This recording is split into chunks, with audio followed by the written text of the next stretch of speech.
ಚಾಲಕನ ನಿಯಂತ್ರಣ ಕಳೆದುಕೊಂಡ ಕಾರೊಂದು ರಸ್ತೆ ಡಿವೈಡರ್ಗೆ ಹೊಡೆದು ಪಲ್ಟಿಯಾದ ಪರಿಣಾಮ ಚಾಲಕ ಸಹಿತ 6 ಮಂದಿ ಗಾಯಗೊಂಡ ಘಟನೆ ಬಂಟ್ವಾಳದ ಬಿಸಿ ರೋಡ್ನ ರಾಮಲ್ಕಟ್ಟೆ ಎಂಬಲ್ಲಿ ಬುಧವಾರ ಮಧ್ಯರಾತ್ರಿ ನಡೆದಿದೆ.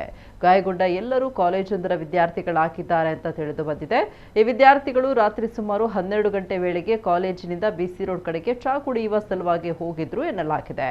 ಈ ವೇಳೆ ರಾಮಲ್ಕಟ್ಟೆ ಎಂಬಲ್ಲಿ ಚಾಲಕನ ನಿಯಂತ್ರಣ ಕಳೆದುಕೊಂಡ ಕಾರು ಹೆದ್ದಾರಿ ಬದಿಯ ಡಿವೈಡರ್ಗೆ ಡಿಕ್ಕಿ ಹೊಡೆದು ಪಲ್ಟಿಯಾಗಿದೆ. ಘಟನೆಯಲ್ಲಿ ಗಾಯಗೊಂಡ ವಿದ್ಯಾರ್ಥಿಗಳನ್ನ ಕೂಡಲೇ ತುಂಬೆ ಆಸ್ಪತ್ರೆಗೆ ದಾಖಲಿಸಿ ಪ್ರಥಮ ಚಿಕಿತ್ಸೆ ನೀಡಿ ಬಳಿಕ ಮಂಗಳೂರು ಖಾಸಗಿ ಆಸ್ಪತ್ರೆಗೆ ಸೇರಿಸಲಾಗಿದೆ. ಘಟನಾ ಸ್ಥಳಕ್ಕೆ ಬಂಟ್ವಾಳ ಟ್ರಾಫಿಕ್ ಎಸ್ಐ ಆದರ್ಶ್ ಭೇಟಿ ನೀಡಿದ್ದಾರೆ.